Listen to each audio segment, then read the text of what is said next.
All right, it is 12 o'clock. Welcome everyone to the second webinar in the Discovery Farms webinar series, Unmasking Misconceptions. Thank you all for taking time out of your Monday to be with us. I just hit record on this webinar, so these webinars will all be recorded and shared on our website after. If you are a CCA looking to earn CEUs from today's webinar, please type your name in the chat box, your full name, and hopefully when you registered for the webinar, you provided your CCA number so we can get those recorded. So my name's Erica Olson. I'm the Farmer Network and Communications Coordinator with the Discovery Farms program, and I'm here today with my colleague, Abby Augarten, and we're going to be presenting about what are we doing with all this water quality data, and it's going to be a Discovery Farms feature presentation. So I'm going to go ahead and stop my video to make the internet a little faster and share my screen.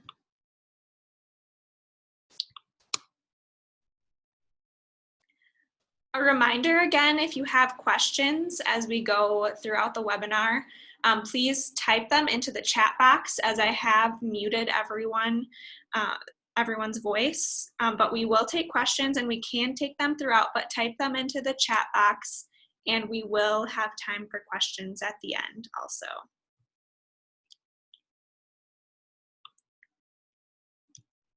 Okay, so the Discovery Farms program is a farmer-led research and outreach program. It was started in 2001 in the state of Wisconsin.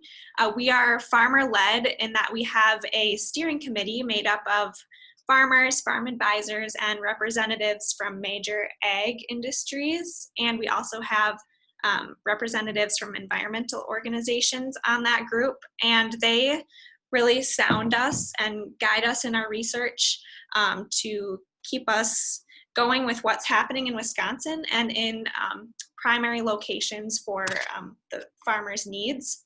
We're also farmer-led in that we involve farmers in our research all the time.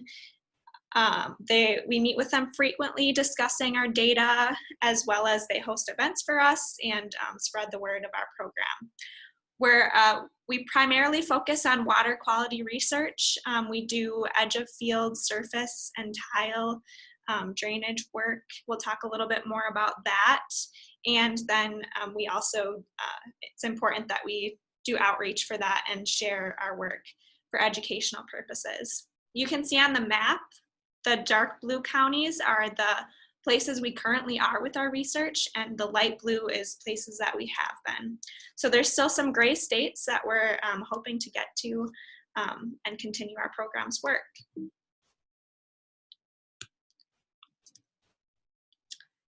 So there are more than one Discovery Farms program. There's also a program in Minnesota, Arkansas, and Washington, and they're founded on 3 pillars, the farmer engagement and leadership, credible water quality research, and communicating results. And it is a trademarked program. So we'll talk a little bit about how we collect water quality data. This here is a graphic that is showing one of our sampling stations at an edge of field surface monitoring site. You can see, if you've ever seen a shiny silver box when you're driving down the highway, it very well might be one of our water quality monitoring sites. This is surface, so that it is collecting water running through this flume here, runoff. Sites have been pretty active over the last couple of days, as you can imagine, with snow melts and warm-ups. So water's channeled through the flume and then pumped using a sample line here into the gauge house, where it's then put into bottles in a refrigerator, keeping the sediment and nutrients stable in that chilled environment. So then either Discovery Farms staff or we have recently developed a partner model that we're working with some local land conservation and groups like Ag Source Laboratories to do some of our site maintenance and sample collection, so we don't have to travel the state and spend all of our time in the car collecting samples. So they're pretty involved systems. They use wireless communications with an antenna, and we work with the United States Geological Survey, USGS, that communicates with our sites and helps to analyze the data when we get it back from the laboratory. So edge of field surface runoff and tile drainage data is collected 365 days a year. So tile drainage is monitored in a similar fashion to surface runoff, but there's not a flume, there's a sample collection process that happens where the tile line is under the ground. And so you can see here where some water samples are pumped into the refrigerator, and those samples are collected and sent to a lab and monitored for sediment, 2 types of nitrogen, and 2 types of phosphorus. And so then we can connect what happens during those runoff events to agricultural management practices that took place on the field, as well as weather conditions, soil conditions, and lots of different factors that play into what's in the water coming off of fields. So it's important to have that connection with our farmers as we collect agronomic data from them every year on a calendar, so we know exactly when nutrients were applied, when crops were planted, and when crops were harvested.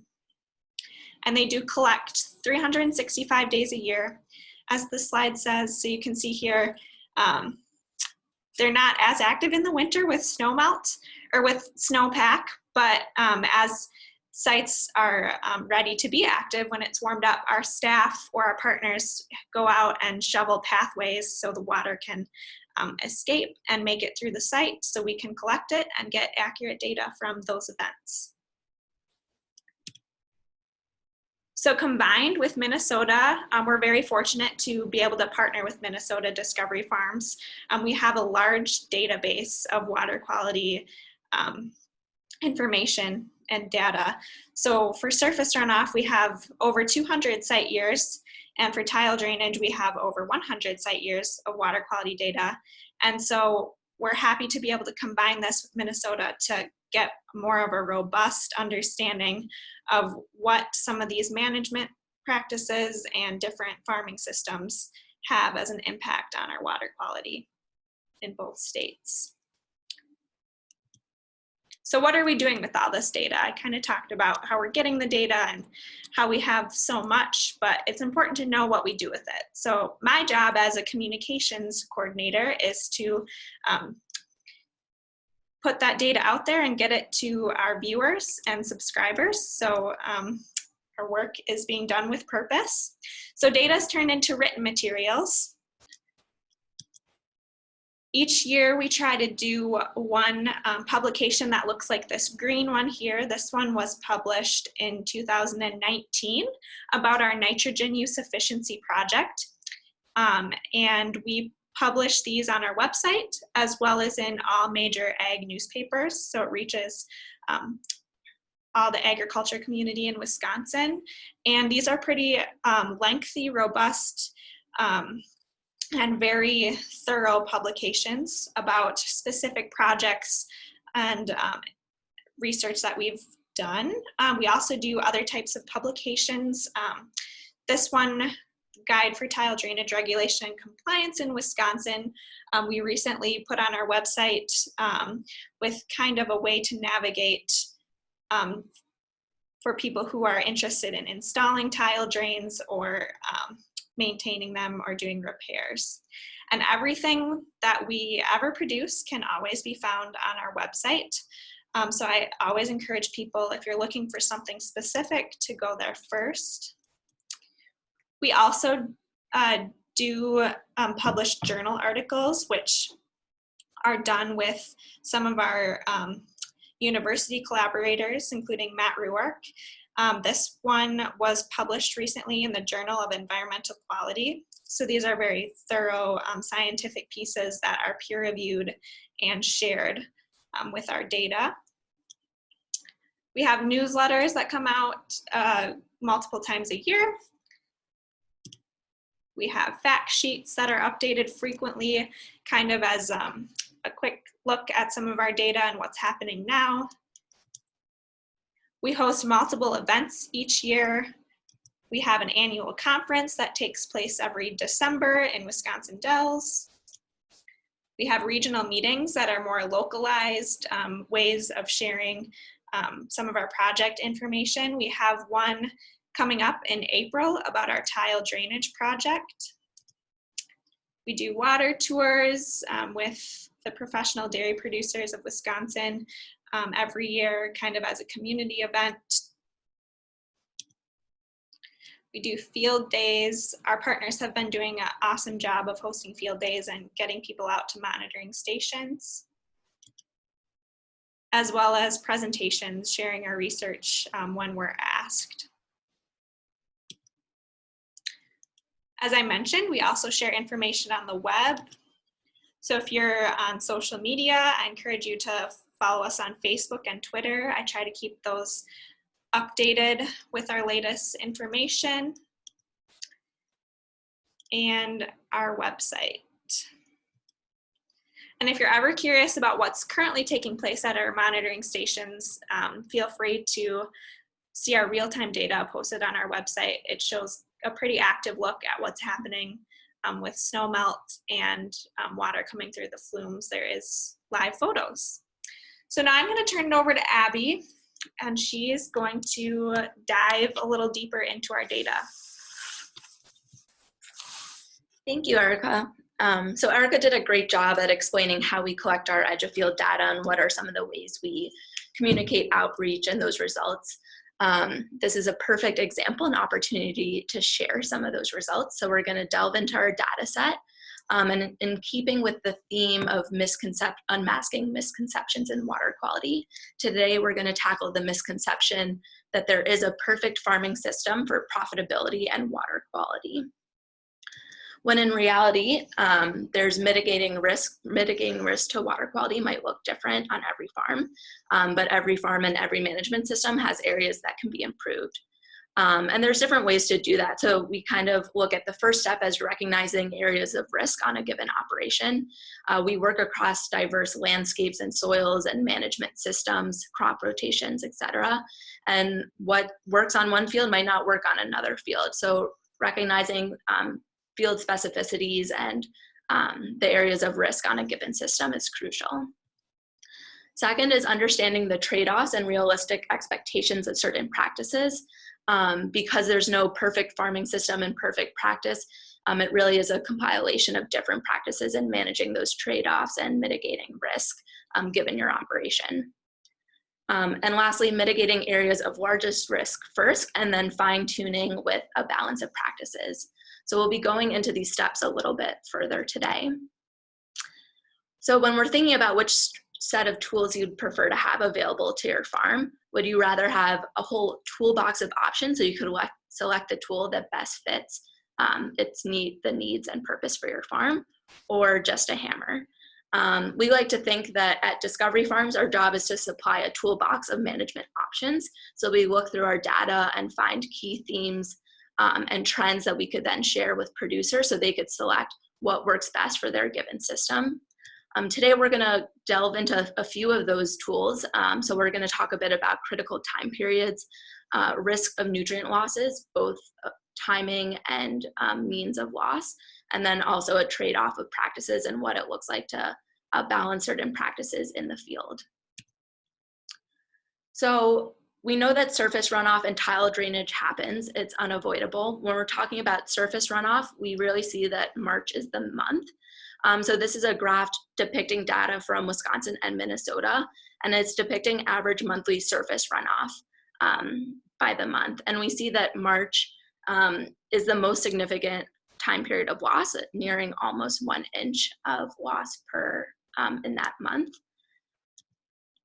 And when we look at our surface runoff, we have two main periods. So the first is snow melt, and this is the period that we're currently in and Erica was referring to.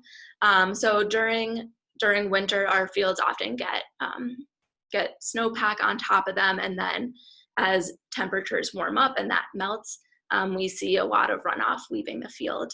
Additionally, in this springtime, we've been known to have rain events on top of snowpack, which then quickens the rate that we see that runoff occurring.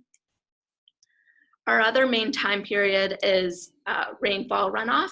So we see this often from the May through July period. And this is often because we don't yet have a crop in the field. We have a lot of bare soil, and we also then have heavier rains in the springtime, and we don't have crop use. So because of that, we do end up seeing more runoff in this period than we do in August through December. So when we look at the division of non-frozen surface runoff versus surface runoff on frozen soils, it's roughly 50-50. Taking a look at tile flow, so as Erica said, we're also doing tile drainage monitoring. And this is a graph that depicts the average tile flow, again, broken down by month. You'll see that we also broke it down by state. So light blue is signifying Minnesota edge of field sites, and then the dark blue represents those in Wisconsin. And we did want to note that in Wisconsin, we do see higher losses in those January through March months. So during that winter period, there's a few different reasons that contribute to that. One is the landscapes that we're monitoring on Wisconsin are more prone to higher losses. And then our clay soils allow that even if during times that the soil profile is frozen, we still see a lot of water is able to get to the tile drainage systems. But regardless of Wisconsin and Minnesota, we do see that most of the tile drainage occurs between January and June. So really before crop use is when we see most of the water flowing through our tile drainage systems. And then once we have more substantial crops in the field in July, we see those numbers tend to drop. So knowing the critical time periods is a great first step to monitoring risk of nutrient loss, but we also want to delve into other trends that we see for phosphorus and nitrogen loss. So when we look at our phosphorus losses, on the left here, we have our annual total phosphorus loss for our surface runoff sites. So we see on average a typical range is between about a half pound per acre to about 2 pounds per acre. And in our surface runoff sites, we also have these extreme events up here where a certain event contributed to high losses within the given event. Now, when we look at our tile flow sites over here, we see on average much smaller losses. So typical ranges are 0.03 to 0.33 pounds per acre. So we don't see a lot of phosphorus moving through our tile drainage systems. So when we're considering mitigating risk of phosphorus loss, we really are focusing on reducing surface runoff and phosphorus runoff through surface. Taking a look at nitrogen, we see that nitrogen loss mainly occurs in tile flow. And when we're talking about the specific type of nitrogen, we're seeing nitrate is the main form of nitrogen in tile flow.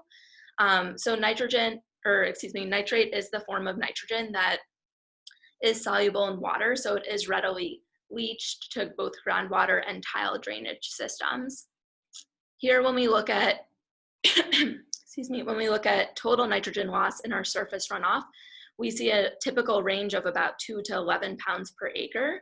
And then when we look at tile flow, we see the typical range is 8 to 37 pounds per acre of loss. And again, it's in these tile flow sites that we had these large nitrogen loss events that are contributing higher annual losses. So when we're thinking about how to mitigate risk of nitrogen loss, we are mostly thinking about nitrogen moving through groundwater and tile drainage. So knowing how phosphorus and nitrogen moves is really important to then discussing how to mitigate the risk. So this graph here depicts the monthly percent of annual total phosphorus loss broken down by the month. And if we're considering fall applications of phosphorus, so in the box here, September through December, we see a very little risk of phosphorus loss. And the reason for that is this tends to be a drier period. If we recall the surface runoff bar graph that we looked at a few slides ago, we see there's a lot lower risk of surface runoff events. So we don't see a lot of phosphorus loss in this time period. Additionally, if we're able to increase the time from an application to a runoff event, we typically can reduce chances of phosphorus loss. On the other side, if we're talking about spring applications, we do see higher losses in this April through June time period. So because there's a higher risk of surface runoff from those spring rains and the lack of high crop use, we do see more phosphorus moving. Now, if we're looking at nitrogen, this graph here is showing, in the light gray, shows the percent of annual tile nitrogen loss in our Discovery Farm sites. So we see through January through June is really when we have the most loss through our tile drainage sites.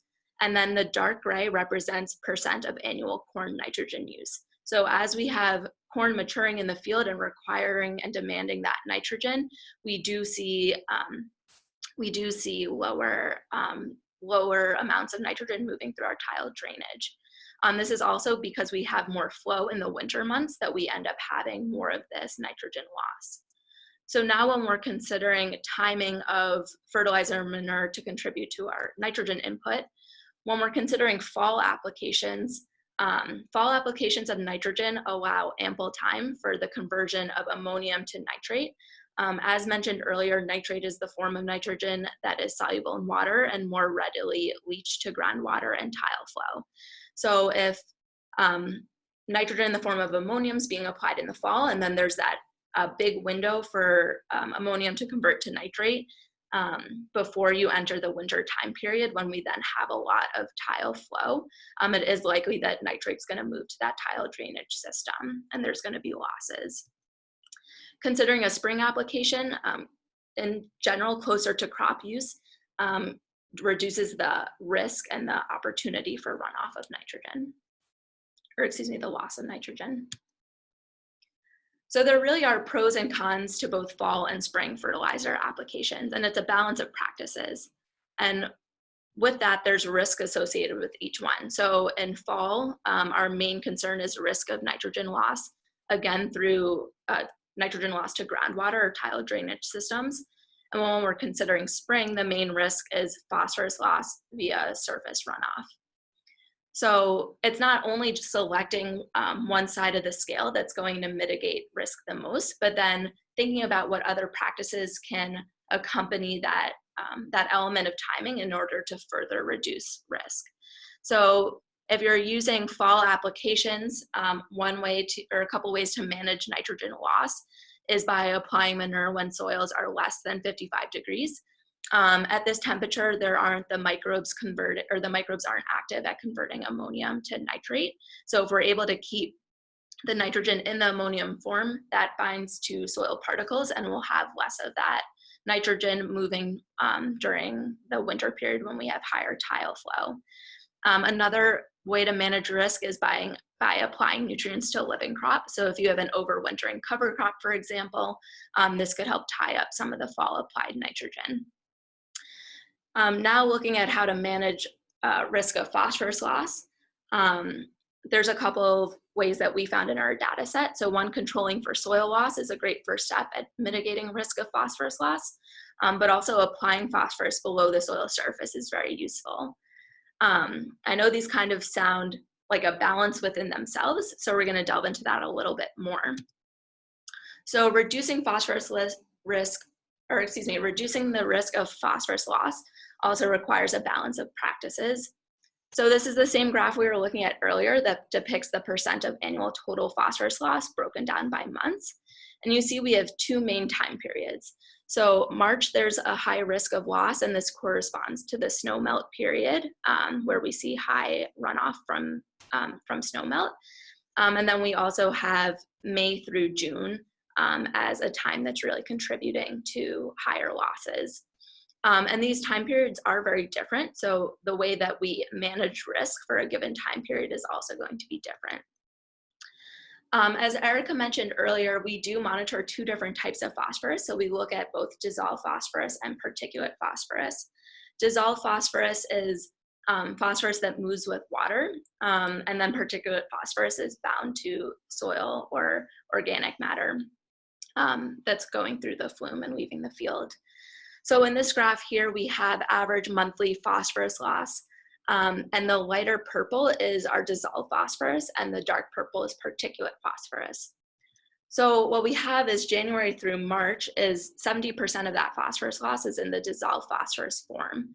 And the reason that we have that is, so a lot of the phosphorus is at the soil surface, and as the snow that's on top of the surface interacts with the soil itself, you have phosphorus particles dissolved in the snow melt that then leaves the field. So we have a lot more phosphorus moving in the dissolved form.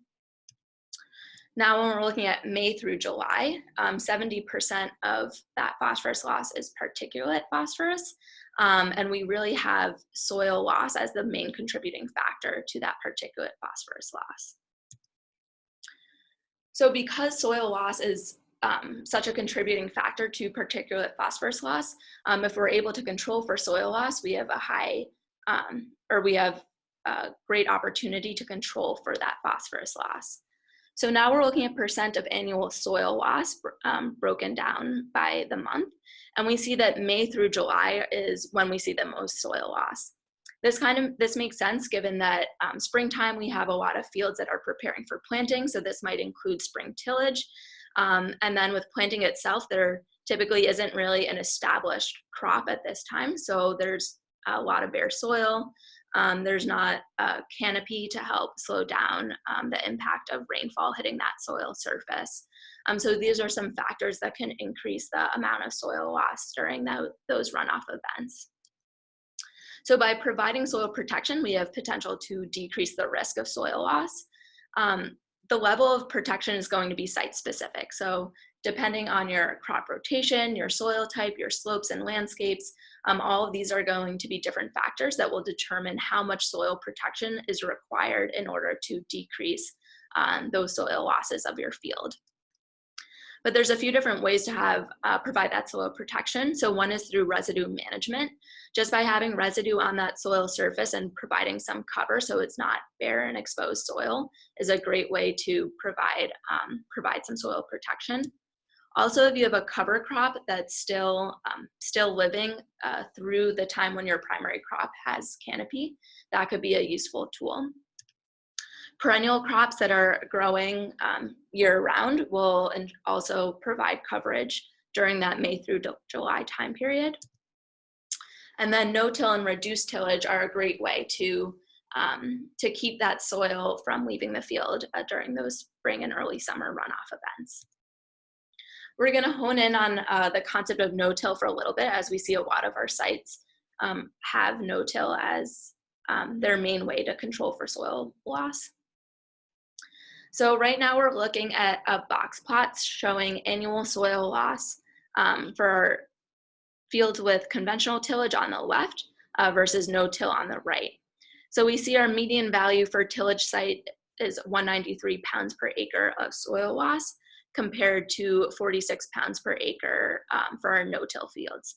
So these sites over here have dramatically less soil loss because of the implementation of no-till than we see in our tillage sites. Additionally, it's on our tillage sites that we have these really big outliers that indicate often very large or a few events that contributed to very high soil loss. Often these are in that spring time period because of that tillage. So we see that switching to no-till and implementing no-till is a very useful tool for controlling soil loss. So knowing that soil loss is a huge contributor to particulate phosphorus loss, we would expect that this would also decrease our phosphorus losses. So now we're looking at annual total phosphorus loss for tillage sites versus no-till sites. And we don't see a whole big difference. The ranges are roughly the same. We still have these outlier events. So what's going on? If we take a look at dissolved phosphorus loss, so a reminder, this is the phosphorus that moves with water and is really common during our snowmelt period, we see higher events in no-till. So our no-till median is 0.8 pounds per acre versus our tillage median is 0.3 pounds per acre. And it's in these sites that we also have some outliers in no-till. There's a few different reasons why we see this. Often in no-till, we have all of our nutrients are applied on the surface. So we do see a stratification in the soil profile where there's higher soil test P levels in the top inch or 2 inches.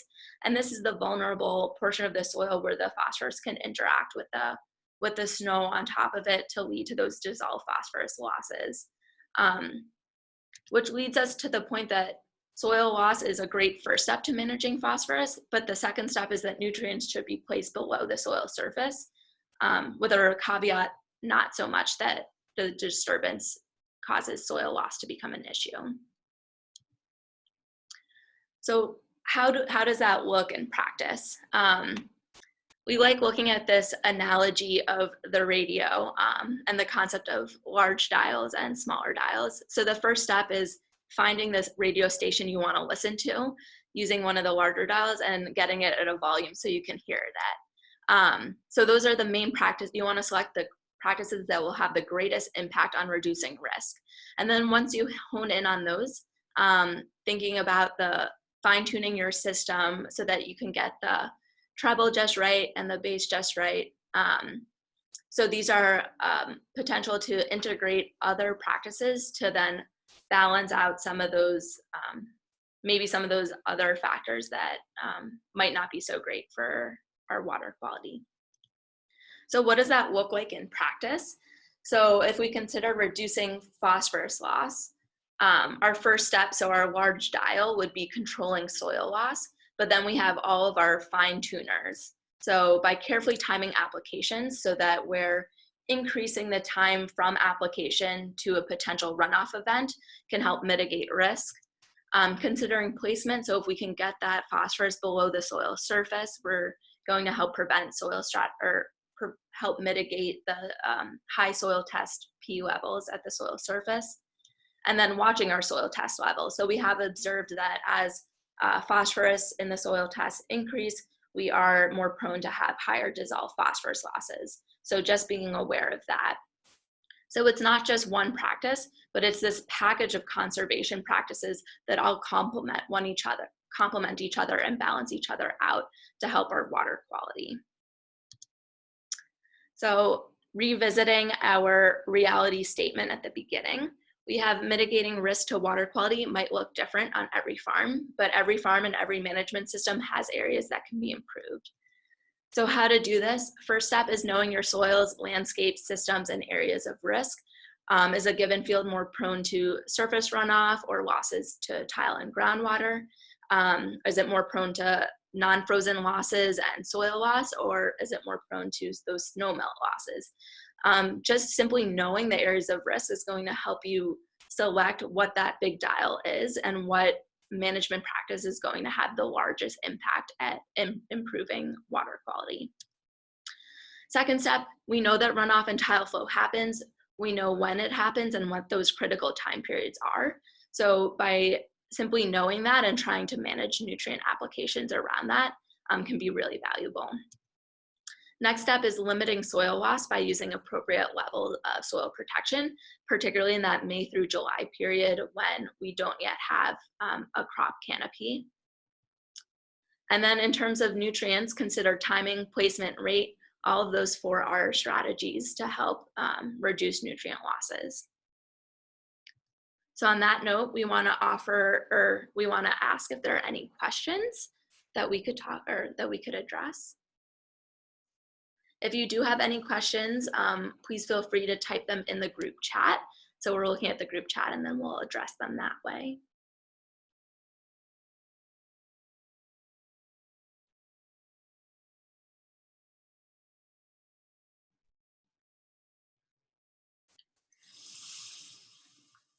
Also a reminder, if you're a CCA and you haven't yet typed your name into the chat box, you can do that at this time as well.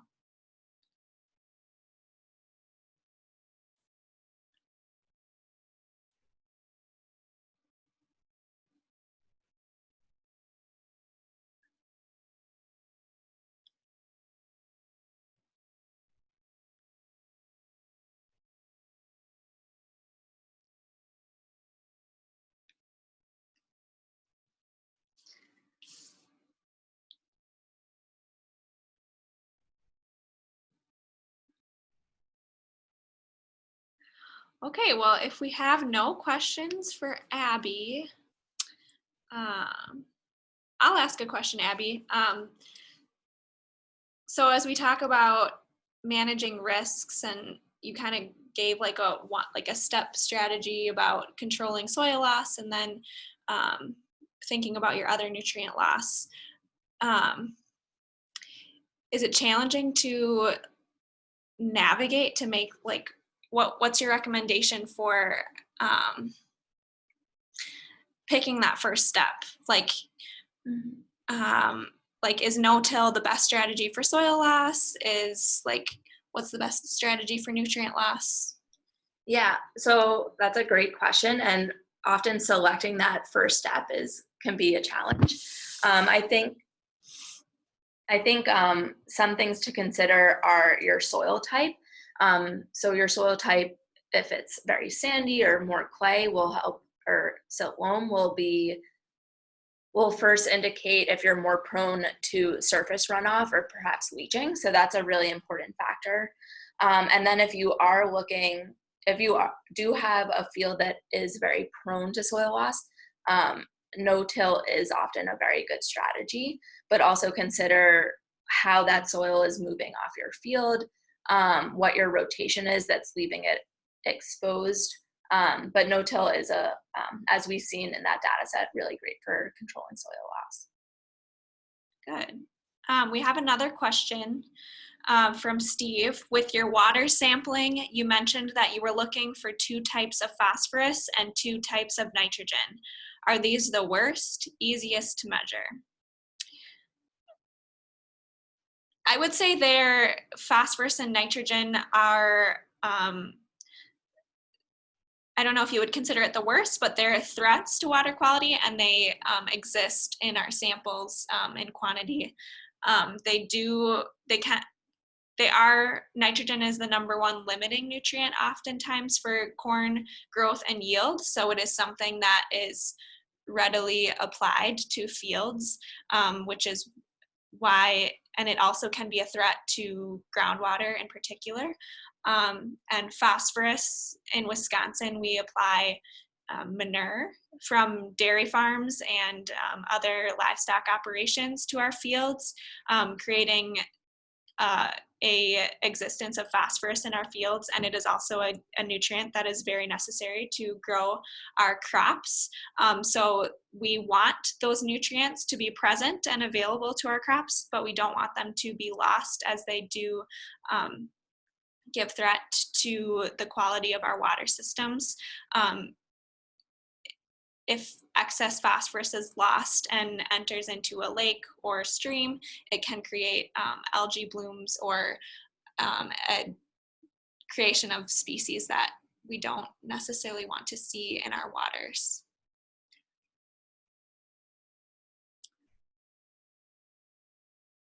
Are there any other questions for Abby or I? If not, I will say, if you are not already subscribed to our newsletter and email list, to do that on our website. It's a great way to receive information from us. Oh, we have one more question from Madeline. If you are fall applying manure, is there a way to estimate nitrogen losses? That's a really tricky question because the nitrogen cycle is so dependent on weather. So depending on how wet it is, the soil temperature, that's going to drive how active the microbes are, and that conversion of ammonium to nitrate. So if you have, if like the temperatures are warmer and moist, you're gonna have a higher conversion from nitrate to ammonium, both in fall as well as in that spring period if the temperatures are also above 55 and warmer and moist. And then if you do have more flow because of how much or the nature of that winter, then you would have higher losses. In terms of how to estimate those losses, well, I think what we've noticed is #1 is to first know how much is going on the field. So we've observed that we can do better at estimating how much nutrients are going on the field to begin with as manure. So to do this, you know, having manure analysis done for all of the fields, so we're not just relying on book values, but have more specific values. That's a great first step to get accurate nutrient inputs. Then there are a lot of other tools in the spring to assess how much nitrogen was there. So you can do a pre-plant nitrate test or a pre-side dress nitrate test. So that will tell you how much nitrate is in the soil at a depth of 1 foot and 1 to 2 feet. And then UW has recommendations depending on what that number is, how much nitrogen you would need.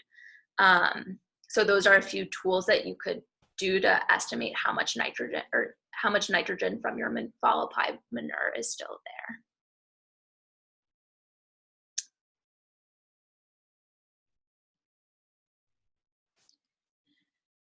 Question from Scarlett. Do you collect water samples from your drain tiles during high flow events only, or also during low base flow levels? So we do have 365 days a year monitoring for tile sites. So we are taking samples whenever it's flowing. However, we have an additional project right now in Green Bay that is trying to look at different intensities of tile drainage monitoring. So there are some sites that are intensive and always taking samples, and then there are sites that are kind of an intermediary, and then basic sites that are just taking a grab sample. And now what we're trying to do is connect that data to figure out how we could less intensively monitor our tile drainage sites while still maintaining the accuracy and credibility of our data. And by doing that, like, these are very intensive, expensive systems, and if we could figure out those basic ways to monitor our tile drainage, that would make it easier for every farmer to know what nutrients are leaving their tile drainage systems. For those basic sites where we're taking grab samples only, it's based off of a calendar. So every 2 weeks, we have a staff member go out and drive the same path to each of the basic sites and collect a grab sample.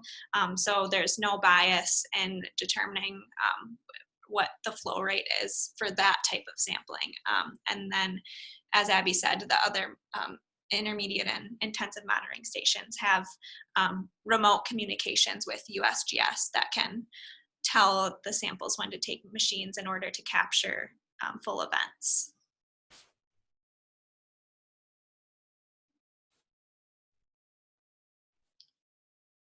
Is there any other questions? If not, I'd like to thank everyone for joining today's webinar, and I hope that you might consider joining again on one of the next 3 webinars in this series.